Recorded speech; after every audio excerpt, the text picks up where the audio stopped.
2 minggu yang lalu kita melihat Kisah Rasul pasal 1, hari ini kita melihat Kisah Rasul pasal 2. Karena inilah pelayanan gereja pertama, saudaraku. Kisah perbuatan Roh Kudus yang masih berlangsung sampai sekarang ini. Sepanjang kita merindukannya, sepanjang kita lapar dan dahaga akan perkara-perkara rohani, Tuhan akan bekerja. Sepanjang kita lapar akan kesucian, kita menjadi suci. Sepanjang kita lapar akan urapan Tuhan, kita akan diurapi. Sepanjang kita lapar, kuasa Tuhan nyata dalam pelayanan kita, Tuhan akan memberikan kuasa dalam pelayanan kita. Sepanjang kita lapar akan pengertian-pengertian rohani, Tuhan akan memberikan pengertian-pengertian rohani kepada kita. Amin, saudara. Jadi pada hari ini biar kita lapar akan perkara rohani, ya. Lalukan semua kelaparan akan dunia ini, saudaraku, ya. Karena itu semua ditambahkan Tuhan kepada kita. Sesudah kita mendapat perkara-perkara rohani, sudah kita laparkan perkara-perkara rohani. Tujukan hati kita, tujukan pikiran kita kepada perkara rohani.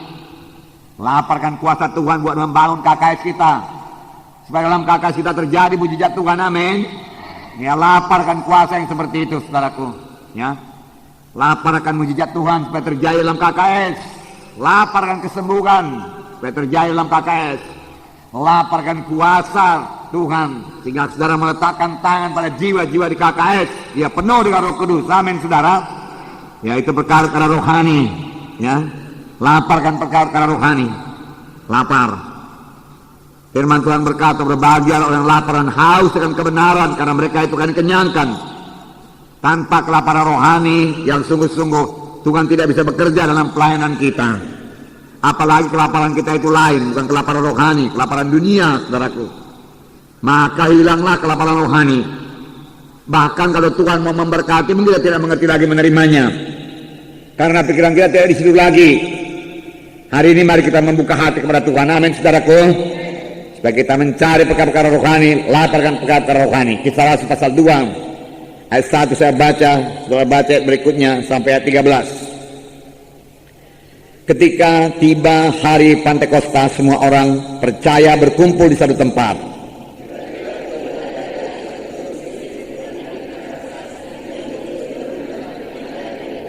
Dan tampaklah kepada mereka lidah-lidah seperti nyala api yang bertebaran dan hinggap pada mereka masing-masing.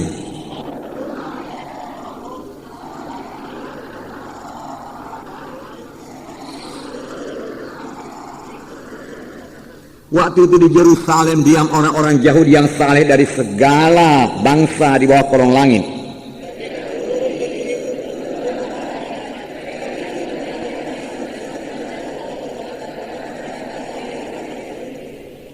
Mereka semua tercengang-cengang dan heran lalu berkata, bukankah mereka semua yang berkata-kata itu orang Galilea?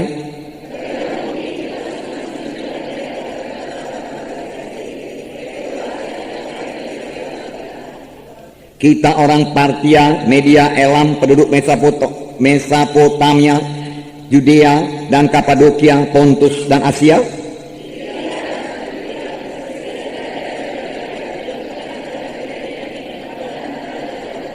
Baik orang Yahudi maupun pengadut agama Yahudi, orang Kreta dan orang Arab, kita mendengar mereka berkata-kata dalam bahasa kita sendiri tentang perbuatan-perbuatan besar yang dilakukan Allah.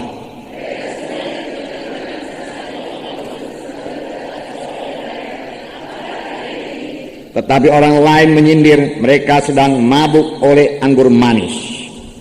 Saudaraku, inilah jawaban Tuhan, di mana Tuhan menjanjikan kuasa kepada mereka. Kamu akan beroleh kuasa apabila Roh Kudus turun ke atas kamu, dan kamu menjadi saksi bagiku Yerusalem, Judea, Samaria, hingga sampai ke ujung bumi. Biar saya katakan kepada saudara, sidang pertama ini rindu akan kuasa tersebut.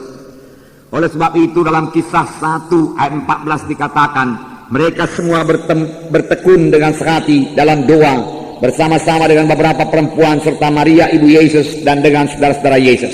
Mereka sangat merindukan kuasa tersebut.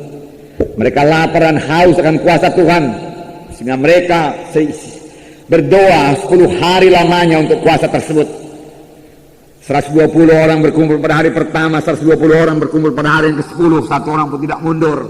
Mereka berdoa terus sehingga Roh Kudus dicurahkan pada hari Pantekosta atau Pentakosta, yang berarti hari ke-50.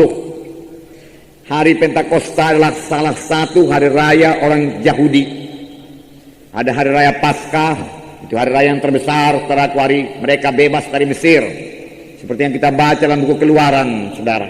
Kemudian hari raya ini, saudaraku, Pentakosta dan hari raya Pondok Daun-Daun. Saudara yang kekasih dalam nama Yesus, itu hari raya mereka yang terbesar-besar, saudaraku. Hari raya Pentakosta yaitu hari raya di mana mereka bersuka cita karena mereka sudah mulai panen dan mereka mulai menuai, dan hulu hasil yaitu panen yang terbaik diberikan kepada Tuhan pada hari Pentakosta, permulaan penuaian. Nah, saudaraku, secara rohani, Roh Kudus dicurahkan pada hari Pentakosta adalah permulaan penuaian jiwa-jiwa, permulaan gereja. Bapak-bapak gereja rata-rata mengakui bahwasanya hari Pentakosta adalah permulaan gereja, lahirnya gereja. Sebab pada waktu itu, saudaraku, 3.000 orang bertobat dan dibaptiskan, dan mereka mulai berkumpul di rumah-rumah untuk beribadah kepada Tuhan. Saudara, sebab, saudaraku, Tuhan sudah berdiam dalam hati anak-anaknya, Roh Kudus berdiam dalam hati anak-anaknya. Pada waktu hari kematian Tuhan Yesus, saudaraku, tabir daripada bait Allah itu, saudaraku, yang memisahkan bilik maha suci dan bilik suci terbelah dari atas ke bawah. Tidak ada lagi memisahkan antara jiwa-jiwa dengan Tuhan. Tuhan mau berdiam dalam hati anak-anaknya. Nah, inilah yang terjadi pada hari Pentakosta, yaitu permulaan gereja. Jadi gereja lahir, saudaraku, bukan lemah-lemah gereja yang lahir itu. Gereja lahir dengan kuasa, amin, saudara. Kuasa. Gereja lahir dengan penunjukan Roh yang luar biasa, pernyataan kuasa Allah yang luar biasa. Dikatakan bahwasanya ada deru angin yang luar biasa, ya, masuk dalam tempat itu. Kemudian turunlah lidah-lidah seperti nyala api hingga pada tiap-tiap orang, 120 orang banyaknya, harus berkata-kata dalam bahasa lain. Pada waktu itu mereka berkata-kata dalam bahasa lain. Saudara sudah dengarkan tadi bahwasanya mereka berkata-kata dalam bahasa, ya, Parsia, Media, Elam, Mesopotamia, Judea, Kapadokia, dan seterusnya. Jelas mereka berbahasa dalam bahasa yang belum pernah mereka pelajari, karena yang terjadi sebagai gerakan Roh Kudus dari dalam hati mereka. Ini jarang kejadian, bukan tidak ada, tapi ada. Ada kalanya, saudaraku, yang dipenuhkan dengan Roh Kudus itu bukannya berbahasa roh, tapi kebanyakan saya lihat mereka berbahasa roh. Dalam Kisah Rasul, saudaraku, misalnya Kisah Rasul pasal 10 itu, di mana Petrus melayani Kornelius, itu Roh Kudus turun dan mereka bukan berbicara dalam bahasa asing, tapi mereka berbicara dalam bahasa roh. Amin. Ya, dua-dua itu adalah tanda daripada baptisan Roh Kudus.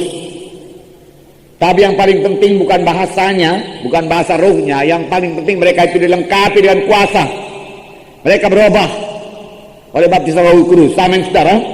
Mereka jadi berani karena mengetahui keadaan murid-murid, saudaraku, waktu Yesus sudah mati, bahkan sudah mereka dibangkitkan, saudaraku. Mereka tidak berbuat apa-apa terhadap Yerusalem. Mereka tidak bisa menggoncang Yerusalem. Mereka bahkan tidak bisa bersaksi, tidak membawa jiwa-jiwa pada keselamatan.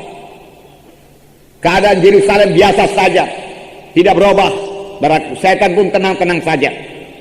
Tetapi Roh Kudus turun, saudaraku, ya, dan Petrus berkhotbah dalam satu khotbah yang sangat luar biasa, diurapi Roh Kudus, sehingga 3.000 orang bertobat dan dibaptiskan pada hari itu juga. Amin, saudara. Inilah kuasa Roh Kudus.